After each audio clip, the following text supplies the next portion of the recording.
Alhamdulillahi Rabbil Alamin Alladzi khalaqal mauta wal hayata liyabluwakum ayyukum ahsanu amala wa huwal azizul ghafur.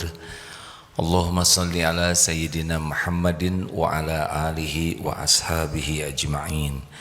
Alhamdulillah ya Allah, wahai yang maha menatap berkahi majlis ini. Ya Allah, limpahi kami dengan ilmu yang manfaat. Allahumma inna nas'aluka ilman nafi'an wa rizqan thayyiban wa amalan mutaqabbalan. Ya Rabb, Allahumma inna nas'aluka imanan kamilan. Ya Allah, kami mohon kepadamu iman yang sempurna, wa yaqinan shadiqan, keyakinan yang benar ya Allah, wa qalban khashi'an, hati yang selalu khusyuk kepadamu, wa lisanan dzakiran, dan lisan yang selalu basah menyebut namamu. Duhai Allah, kami berlindung kepadamu dari niat yang salah, dari ilmu yang tidak manfaat, dari amal yang tidak engkau terima. Taqabbal minna ya karim, innaka antas samiul alim. Amin ya Rabb. Apakah Allah subhanahu wa ta'ala menyaksikan pertemuan ini? Menyaksikan tidak? Apakah Allah mendengar apapun yang terucap? Adakah yang tidak didengar oleh Allah? Setiap perbuatan akan kembali kepada siapa? Setiap perbuatan akan kembali kepada pembuatnya.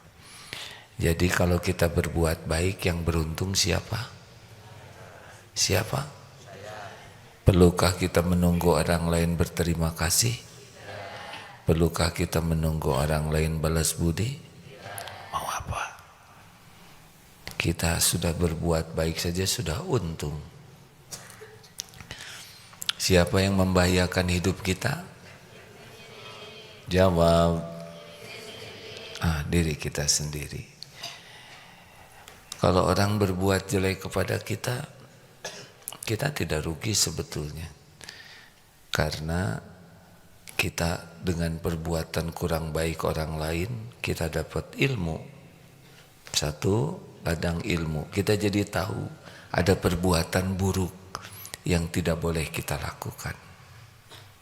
Yang kedua, karena perkataannya menyakitkan, maka kita dapat ladang apa? Ladang penggugur dosa. Karena perkataan yang tidak enak, yang menyakitkan, bisa menggugurkan dosa kita. Punya dosa tidak? Mau diampuni Allah? Nah, salah satu penggugur dosa adalah hal-hal yang membuat kita tidak enak. Dengan orang yang berbuat kurang baik kepada kita, kita jadi evaluasi diri. Jangan-jangan Allah menakdirkan kita dihina orang karena kita suka menghina orang. Jadi ladang tafakur, tadi ladang ilmu, ladang penggugur dosa, kemudian ladang tafakur. Ya Allah, Kau takdirkan saya disakitin orang. Jangan-jangan ini buah dari perbuatan saya suka menyakiti orang lain. Apalagi ladang apalagi kalau orang tidak baik ke kita, ladang pahala sabar. Kita bisa berlatih untuk memaafkan. Pemaaf itu luar biasa. Ladang kita berlatih hilm namanya. Ada dua sifat Nabi yang sangat dicintai Allah, namanya hilm dan al-ana. Dua sifat ini kalau kita punya, Masya Allah. Hilm itu adalah kemampuan menahan amarah, mengendalikan amarah. Dan al-anah itu kemampuan untuk tidak tergesa-gesa, tidak terburu-buru. Kalau kita punya dua sifat ini, Masya Allah. Kita kembali dulu ke tadi itu yang berbuat jelek. Kita digugurkan dosa, kita jadi dapat latihan. Kalau tidak ada yang menyakiti, kita tidak bisa latihan untuk mengendalikan hilm ini. Jadi sebetulnya orang yang berbuat kurang baik ke kita itu ladang kita meningkatkan kualitas. Kalau tidak berlatih susah. Kayak petinju itu katanya meningkat kualitas itu karena ada sparring partnernya, ada lawannya. Jadi sebetulnya ketika kita dihina, terus hilm kita keluar, makin terlatih, aslinya kita makin meningkat kemuliaannya. Di Inggris ketika ada kerusuhan rasial beberapa bulan yang lalu, kan ada 3 anak Inggris dibunuh, dan fitnahnya katanya ini dibunuh oleh orang Islam, sehingga demo di mana-mana merusak yang katanya sayap kanan ini, padahal terbukti bukan orang Islam. Nah, ada di satu kota seorang imam masjid itu keluar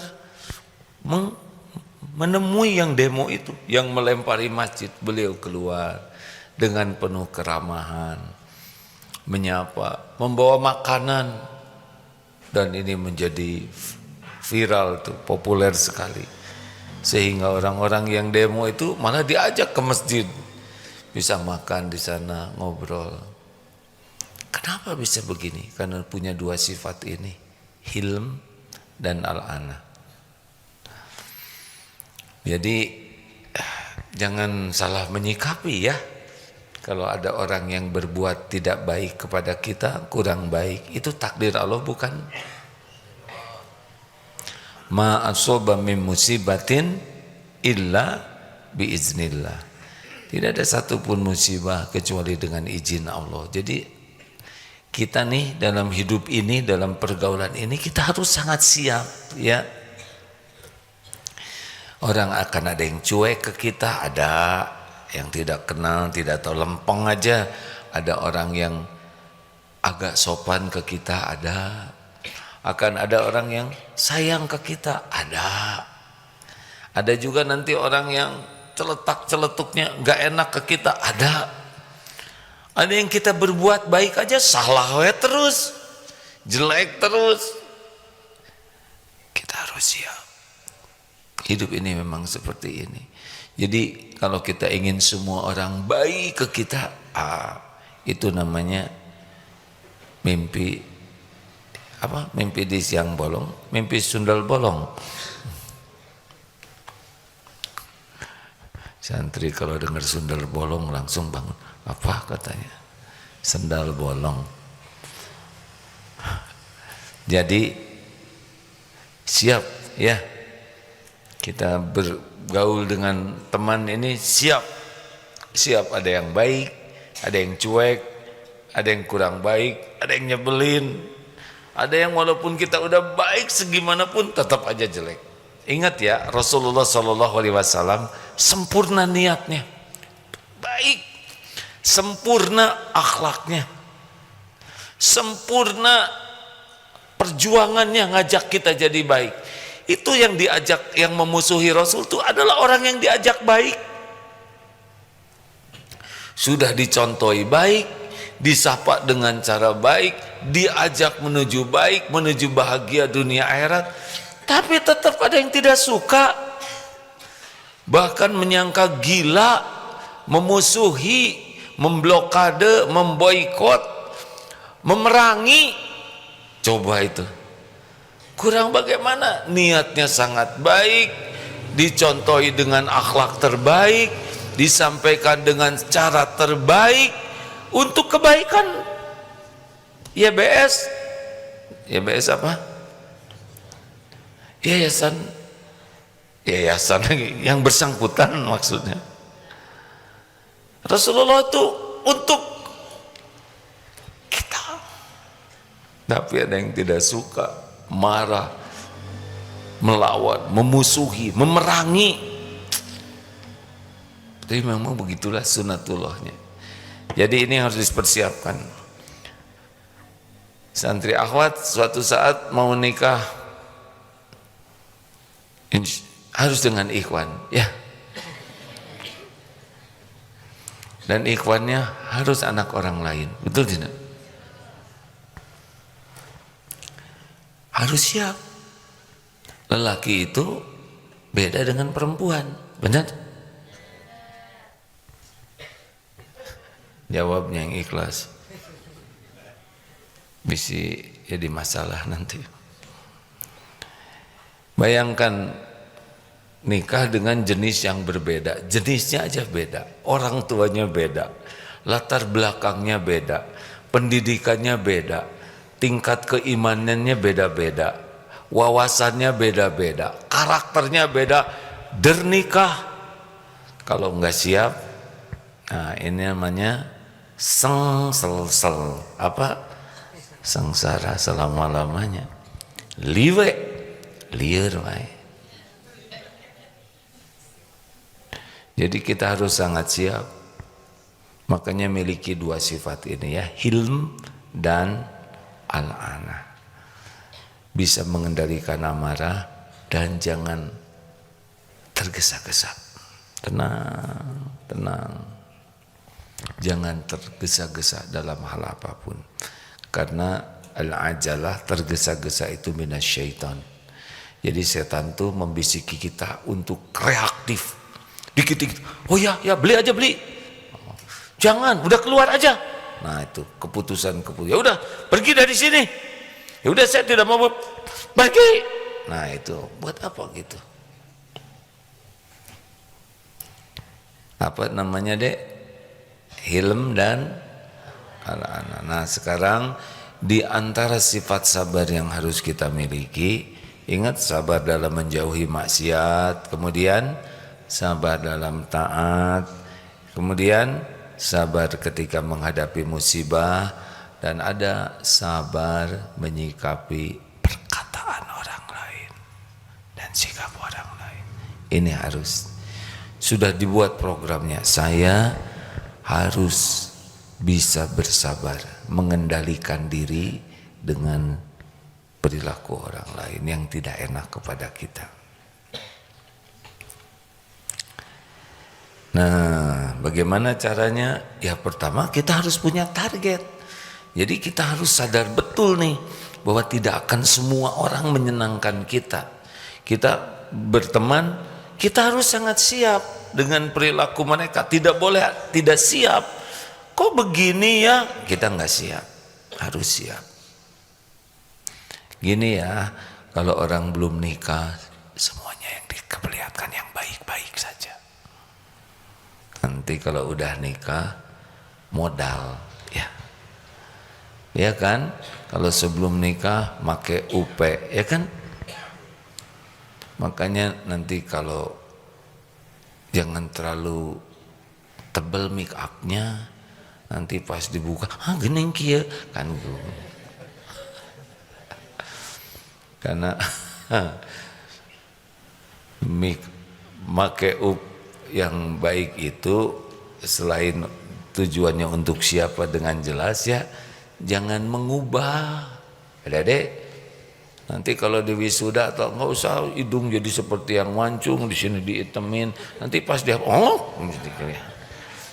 jadi asal enggak ya, asal itulah tidak saya nggak enak ngomongnya.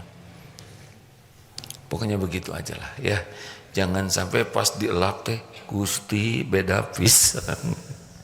Jangan menipu diri dan menipu orang lain.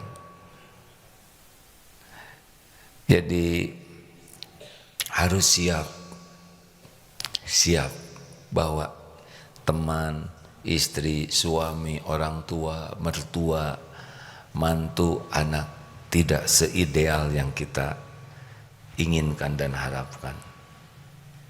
Kalau tidak ada persiapan ini nanti kecewa. Kita harus siap. Ya kayak mau tinju, kita harus siap dengan lawannya. Kalau enggak siap, nanti kita tidak akan bisa bertarung. Maaf ya, kok ngomongnya tinju lagi. Bukan itu yang terbaik yang harus jadi contoh. Tapi orang yang paling siap itu judulnya begini: barang siapa yang gagal dalam persiapan sama dengan mempersiapkan kegagalan.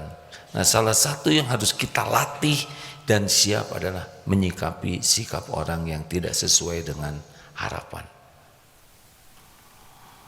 Nah, tadi sebelum acara pagi ini sudah dibahas bahwa kalau ada orang yang bersikap kurang baik kepada kita, itu yang pertama kita harus berkatakan qaddarullah wa ma syaa fa'al. Ini sudah takdir Allah. Ini sudah takdir Allah. Kita akan ada episode orang yang berkata tidak baik. Kalau di Quran surat apa? Al-Furqan ayat 63 ya. Tentang ibadur rahman. Bisa dibacakan Ustaz? Bisa.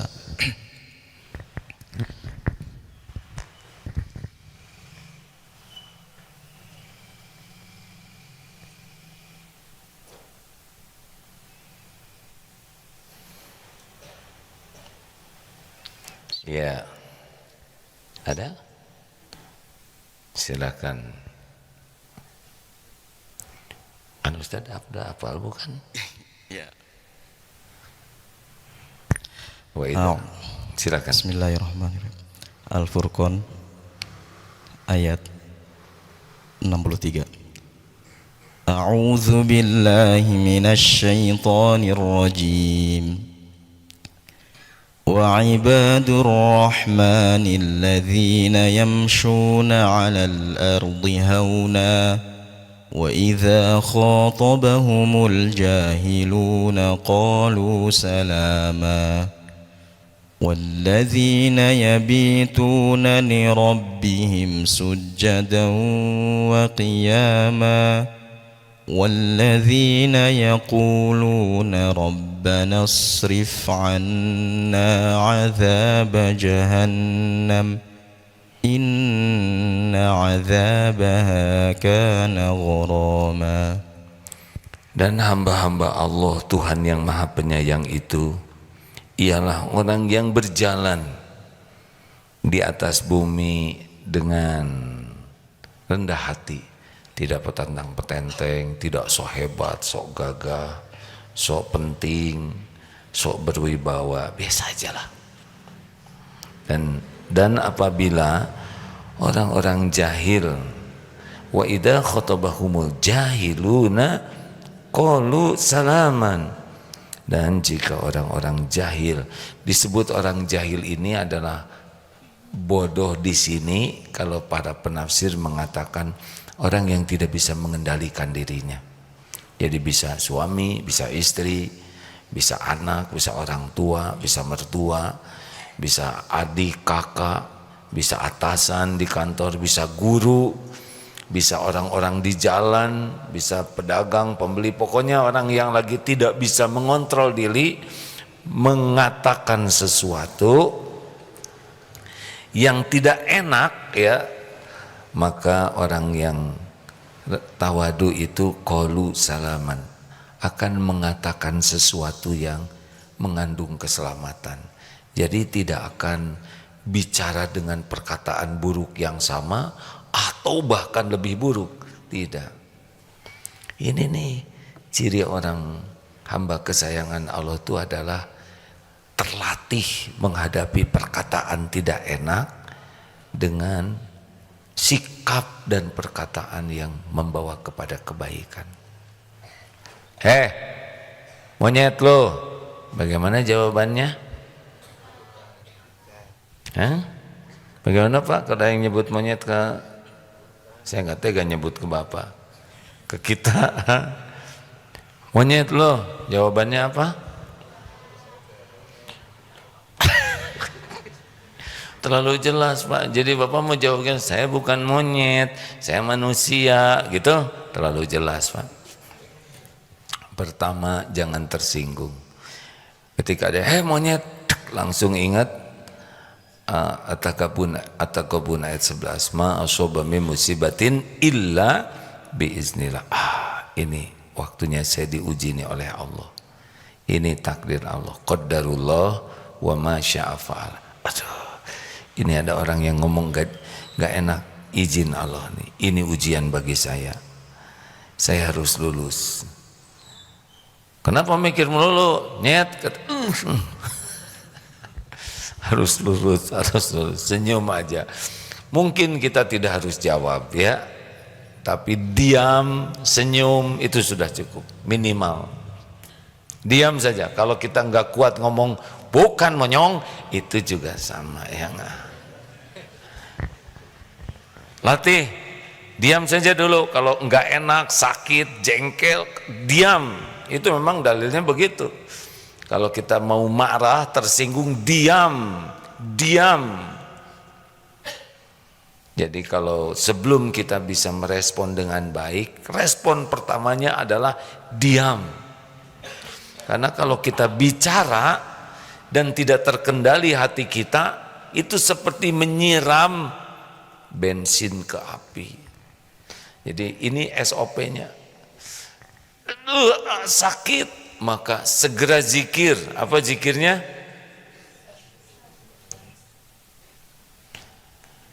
Pasti sudah tahu, tapi rendah hati ya.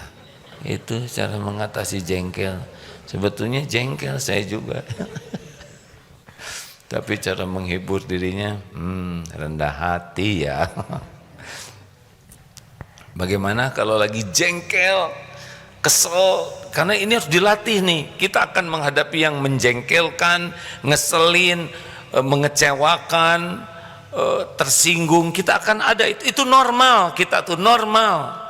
Kalau kita tersinggung itu normal, sakit hati itu normal, kecewa itu normal, perih itu normal. Normal itu ya, yang jangan itu reaksi kitanya yang salah. Jadi kalau kita lempeng aja, bebal, itu juga kurang normal ya. Misalkan punya istri dicolek oleh orang lain, colek lagi dong bu, suami liar. Ada marah itu wajar, tapi semuanya harus terkendali ya. Wiridnya, zikirnya adalah a'udzubillahi minasyaitonirrajim. Jadi kalau zat, a'udzubillahi minasyaitonirrajim, ya Allah, a'udzubillahi. Jangan terlalu keras, nanti dia tersinggung lagi. Apa? Kamu nyangka saya setan ya? Kalau iya gimana? Wah.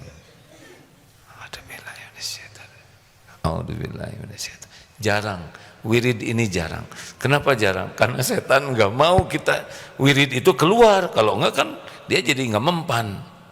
Makanya jarang orang yang berzikir a'udzubillahi minasyaitonirrajim. Jarang yang buka HP a'udzubillahi minasyaitonirrajim. Ini tipuan melulu di sini nih. Lalu apa yang ketiga? Kalau udah begitu, kalau sudah diam, nah kalau mau bicara, bicara yang baik ya. Tenang ya, bahwa kita tidak akan menjadi hina dengan dihina. Kita sakit hati, kita terluka, itu buatan kita sendiri. Nabi Muhammad saja difitnah, orang gila, tukang sihir, udah berbagai perkataan yang tidak baik. Dan Rasulullah bisa melewatinya dan tambah kemuliaan. Jadi ketika ada siapa aja, suami, istri, anak, orang, ini ujian, saya harus lulus. Tenang, saya harus lulus. A'udzubillahi minasyaitonirrajim. Ini penggugur dosa saya. Saya tidak boleh melakukan hal yang sama. Ini Allah lagi ngajarin saya. Ini ladang ilmu. Dah, senyum aja. Aduh, teori gampang hadirin. Mudah-mudahan hari ini nggak ada yang nguji praktek. Suka ada aja, nggak boleh suka ada aja. Tapi iya Pak, kalau udah pelajaran matematik, ujiannya matematik. Benar? Siap-siap ya. Habis dari sini, awalnya loh. Nah, ingat yang tadi. Lanjut. Nikmati hadirin suasana seperti itu sebagai latihan untuk mengupgrade. Kita bisa mengamalkan surat Ali Imran 134, wal kadhiminal ghaidha wal 'afina 'anil nas. SOP-nya orang takwa menahan marah, sudah itu maafkan. Maafkan. Sebelum orang minta maaf, maafkan. Gak ada cerita kita melukai hati kita dengan dendam. Apa sih? Maafkan. Dengar ya, kalau kita benci ke orang, itu cenderungnya kita tuh zolim. Kenapa zolim? Karena kita tidak menempatkan sesuatu pada tempatnya. Ini orang sudah baik ke kita, sudah berbuat banyak, sudah ngajarin kita, sudah nolong kita, terus dia ngomong tidak enak, terus kita benci. Padahal kebaikannya begitu banyak, dan kita membenci hanya karena 1-2 patah kata. Berarti zolim kita ini. Harusnya kita ingat dong kebaikan yang banyak, kan? Bandingkan dengan keburukan yang cuman semenel itu. Makanya kalau ada anak benci ke orang tua, padahal nyata dia ada di rahim ibunya 9 bulan, nyata dia sudah dilahirkan oleh ibunya, bersimbah darah, mempertaruhkan nyawa, nyata ibunya sudah menyusui 2 bulan, 2 tahun, nyata sudah pernah kotorannya ke tubuh ibunya, udah banyak sekali yang dilakukan oleh ibu bapaknya, dan anak benci ke orang tuanya hanya karena 1-2 hal yang dia tidak cocok, yang merasa dia tidak suka, kemudian dia hilangkan. Kita bisa ditimpa petaka yang berat dalam hidup kita karena zolim. Hati-hati kalau benci ke orang lain, apalagi membenci orang yang nyata-nyata sudah berbuat kebaikan banyak untuk kita.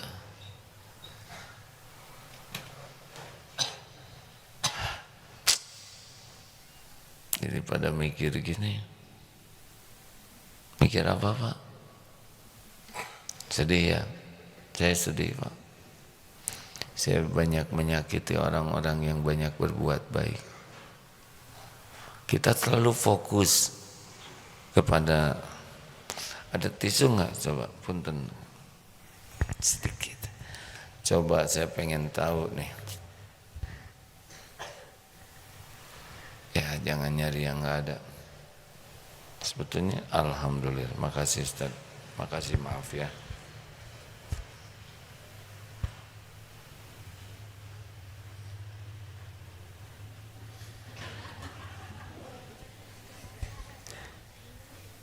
Apa yang kelihatan?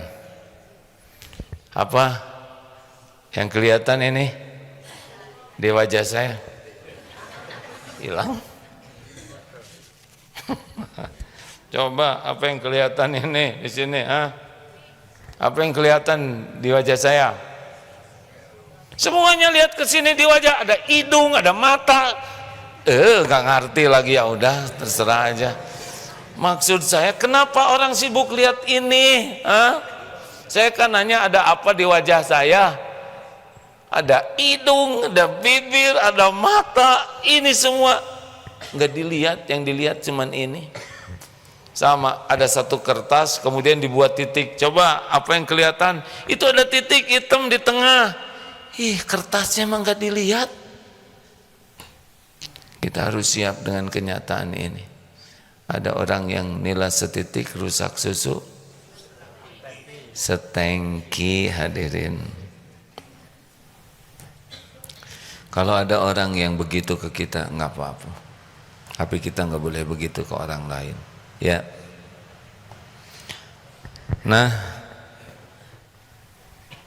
udah gitu gimana? Maafkan.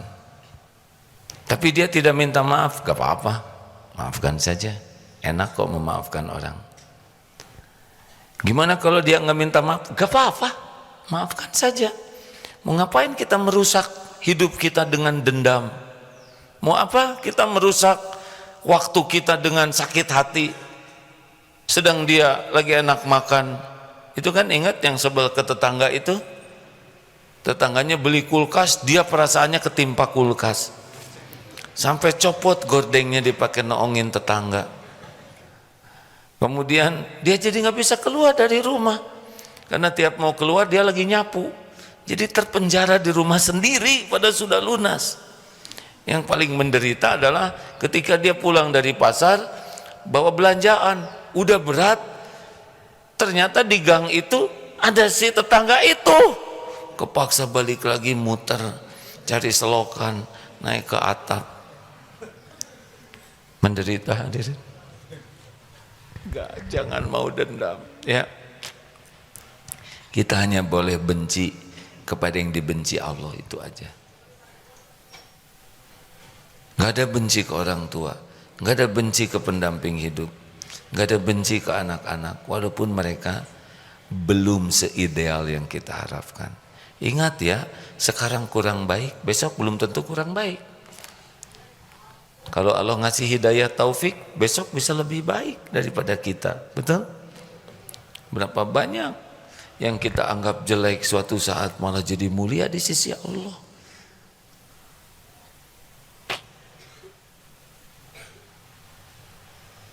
Begitu. Kemarin diundang ceramah di LP Sukamiskin. Duh, hati saya sedih ya, karena mau tidak mau ya itu pada kenal Pak, dulu ngundang saya sebelum ke sana ya. Banyak yang saya lihat di TV ketemu,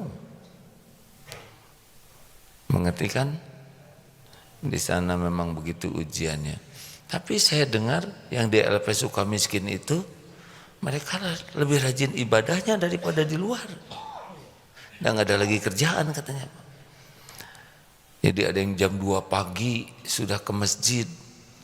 Sudah boleh katanya sekarang dibuka itu. Di masjidnya juga banyak kursi-kursi lipat yang digunakan buat nyender untuk belajar Quran.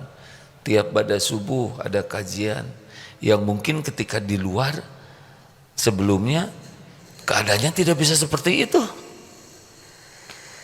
Keluar nanti dari tahanan di sana, dari penjara, hafalannya lebih banyak dari kita, tahajudnya lebih banyak. Bagaimana kita merendahkan? Ya, padahal kita juga kalau dibuka aibnya bisa masuk juga ke sana. Dahlah, nggak usah dendam-dendaman. Kalau tidak suka kepada kelakuan boleh, karena kelakuan jelek itu tetap jelek. Tapi ke orangnya harus kita berbuat baik. Tahan marah, maafkan, terus apa? Berbuat baik. Jangan doa jelek, karena pada saat kita doa diaminkan. Sing diare, amin, kamu juga. Nah, apa jadi mules begini? Mending doa yang baik. Dia nggak mau bayar hutang saya, doakan supaya sehat, supaya rezekinya melimpah. Rugi, udah nggak bayar utang. Coba kalau dia sakit makin nggak bayar, betul tidak? Halo, ini serius. Kan ada yang suka doanya jelek buat orang lain. Mau apa? Mending doa baik. Itu diaminkan malaikat, dan bagi kita juga nggak ada ruginya kita berbuat baik kepada orang yang kurang baik ke kita. Halo? Ini ujiannya. Innallah, bagaimana? Wal afina 'anin nas wallahu yuhibbul muhsinin. Dan Allah mencintai orang yang berbuat kebaikan.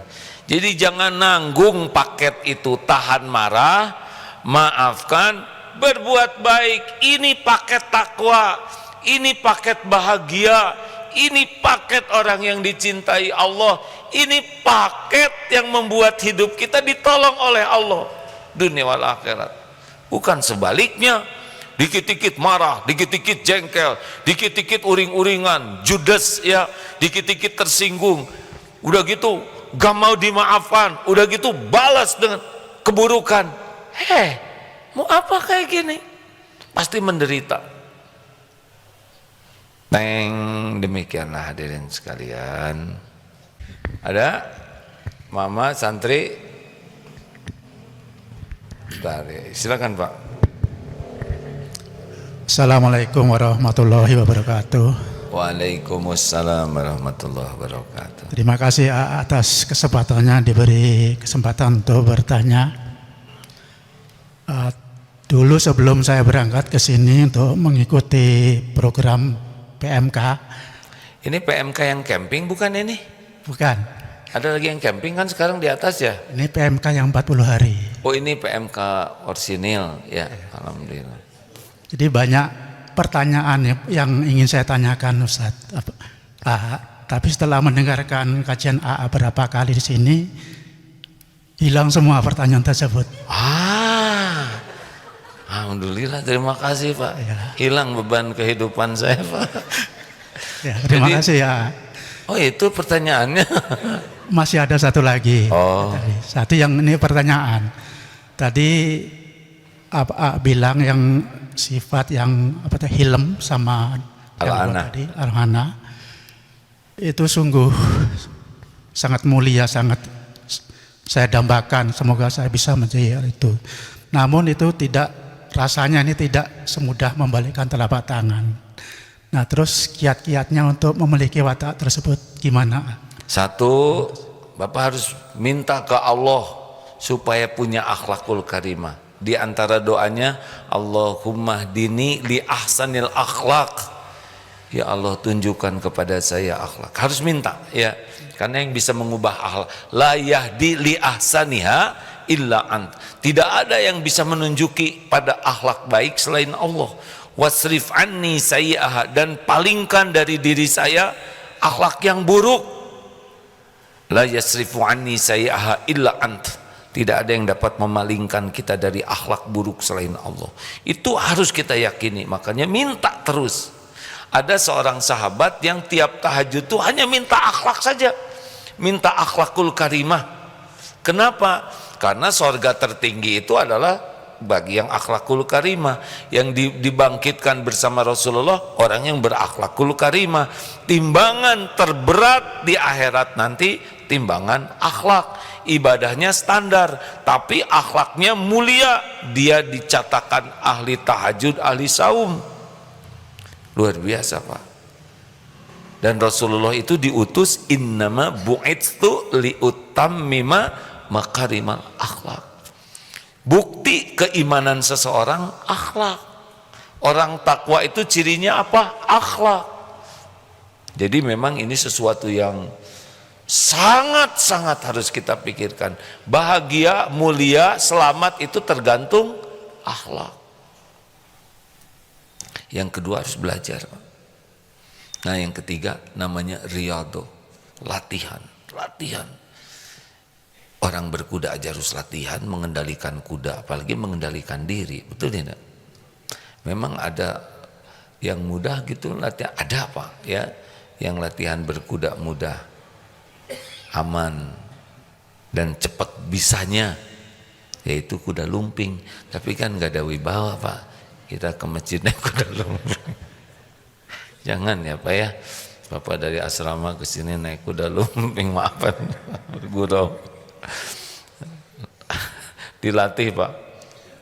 Makanya tadi agak didetailkan supaya tahu SOP latihannya, latihan diam. Tapi yang paling penting Pak, Bapak punya kesadaran bahwa hidup ini tidak akan selalu sesuai dengan harapan. Jadi kita udah ada persiapan. Oh, persiapan dihina, persiapan susah. Persis seperti orang yang mau haji, persiapan dari sekarang jalan kaki karena di sana bakal susah. Persiapan. Terima kasih Pak. Allah wabarakatuh. Waalaikumsalam. Jadi Bapak bahkan sudah lupa pertanyaannya itu ya. Ya, silakan. Mana tadi yang ngacung? Assalamualaikum warahmatullahi wabarakatuh. Waalaikumsalam warahmatullahi wabarakatuh. Terima kasih ya telah memberikan kesempatan kepada saya. Saya seorang ibu. Setelah 2 hari ini saya nggak pulang. Kalau kata kasarnya saya lagi pundung. Saya lagi pundung. Oh pundung. Kalau Ya, kata maaf. kasar itu pundung. Ini jadi maaf, ini sekarang teh lagi pundung. Iya. Udah 2 hari saya nggak pulang ke rumah. Saya kemarin mondok di rumah teman dan semalam saya memutuskan untuk itikaf di sini untuk menenangkan diri. Keadaan saya karena nggak pulang itu justru itu menghindari amarah. Kalau saya pulang memang ada suatu masalah di rumah. Kalau saya pulang saya takut amarah saya memuncak. Ini itu saya lagi menghindar amarah itu, apakah tindakan saya itu benar atau menghindari dari masalah? Pundungnya minta izin nggak? Suami saya tahu, nggak izin tapi tahu saya di sini. Beliau menanyakan mama lagi di mana dan beliau menjawab ya hati-hati mah. Saya dipotokan bahwa saya lagi ada di sini. Mau berapa lama pundungnya? Ya setelah semalam saya itikaf di sini saya agak tenang ya ayah. Cuma kalau pulang ke rumah itu takut amarah saya memuncak. Merasa saya itu gak punya solusi. Saya udah membicarakan perkara ini di grup keluarga. Ya, begini Bu. Maaf saya potong ya, bisi kalau agak panjang diceritakan khawatir tidak perlu banyak yang tahu gitu ya. Ya. Jadi mungkin kita bahas pundungnya aja dulu ya. Saya mengerti pasti berat ini yang ibu hadapi, tetapi solusi terbaiknya harus apa yang Allah sukai, karena tidak ada yang bisa menyelesaikan masalah selain Allah. Bersyukurlah sementara ini larinya ke masjid, ini sudah pertolongan Allah, walaupun sebaiknya izin suami ya, walaupun jengkel dan sebagainya, dan sebaiknya tidak terlalu lama di sini. Bagaimana nanti pulang? Kalau di sini sudah sungguh-sungguh, tadi ilmu itu rupanya buat ibu, betul tidak? Bayangkan, sebetulnya niat ceramah saya bukan yang itu Bu materinya, tapi jadi berubah gini gara-gara ibu ya. Maaf ya Bu ya, ini menghibur, jangan marah sama saya Bu ya. Enggak ya.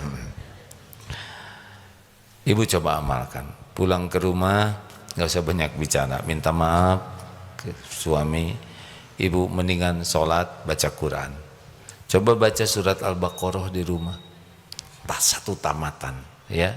Nanti jin-jin dan setan yang nipu juga sihir nggak akan masuk ke rumah ibu.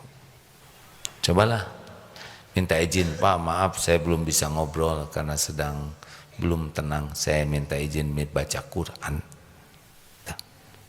Allah Bu yang bisa menenangkan. Mau kemanapun ibu pergi minta tolong ke siapapun, gak ada yang bisa nolong selain Allah. Nah supaya ditolong, sikap kita harus sesuai dengan yang Allah sukai ya. Udah jangan kelamaan, kalau mau ajak aja suaminya itikaf ya. Ya makasih A'udzubillahi minasyaitonirrajim, istighfar, baca Quran ya, coba tamatkan 2 juz 4 lembar ya, insyaallah ya. Terima kasih. Terima kasih. Dari medsos ada tidak? Sing sabar ya Bu, emang hidup kayak gini ya. Bismillah, izin bertanya dari Rehan Syakban dari YouTube.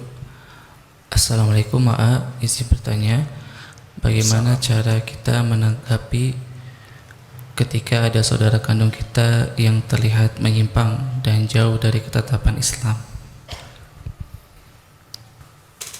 Bukan kita ya, saya nggak ikutan. Ada saudaranya yang sikapnya menyimpang. Memang kita harus sangat siap ya.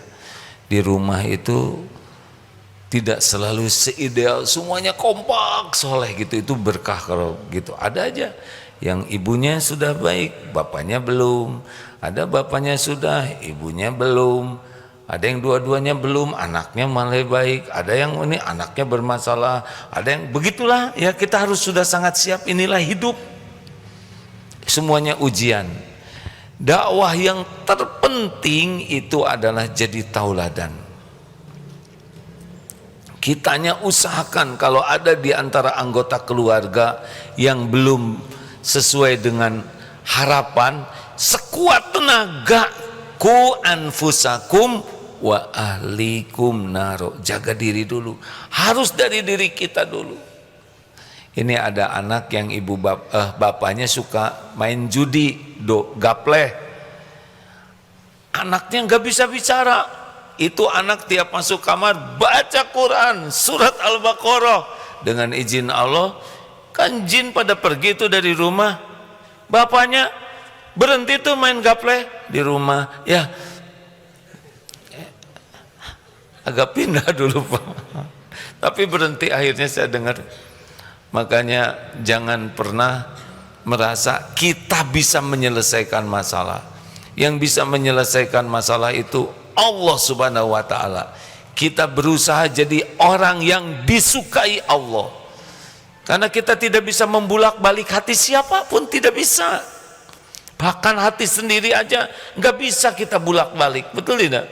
Coba kalau lagi gelisah, tenang, celing, enggak. Sedih, bahagia, enggak juga. Allah muqallibal qulub. Makanya satu itu, kalau ada yang kurang bagus, kitanya perbaiki diri terus ya, sehingga akhlak kita itu jadi kayak cahaya memancar seisi rumah tuh. Kalau kita makin baik hati, kita tuh nyaman. Kalau kita nyaman, maka itu memancar kenyamanan itu ke sekeliling kita. Rasulullah tuh sangat memancar kebaikannya sampai sekarang ke kita, betul tidak? Ribuan kilometer, ribuan tahun. Doakan yang baik, bicara baik-baik, jangan menghakimi ya. Karena tiap orang kan beda-beda pemahaman agamanya, kadar keimanannya. Yang perlu kita lakukan itu bukan menghakimi, tapi membantu menjadi lebih baik. Tapi yang bisa mengubah adalah Allah. Jadi sabar aja kalau belum berubah tuh ya. Karena yang merubahnya Allah, bukan kita. Terakhir, udah lewat nih waktunya. Gus, bisa ditahan dulu nggak keretanya? Tunggu saya gitu. Siapa kamu pakai nahan-nahan Uus? Tahu Uus siapa, Bu? Terima kasih semuanya ya. Alhamdulillah. Terima kasih juga dari persiapan sedekah untuk Palestina. Kita tingkatkan, mudah-mudahan mumpung koridornya aman dibuka, kita bisa mengirimkan lebih banyak lagi bantuan ke sana. Terima kasih, saya mohon maaf semuanya kalau tidak sempurna sampai jam 6. Subhanakallahumma bihamdik, asyhadu alla ilaha illa anta, astaghfiruka wa atubu ilaik. Makasih ngikngok, makasih ya Utub. Katanya harus disapa supaya bahagia. Termasuk ini nih di Nyum. Makasih Nyum. Alhamdulillah. Saya pamitan ya. Assalamualaikum warahmatullahi wabarakatuh.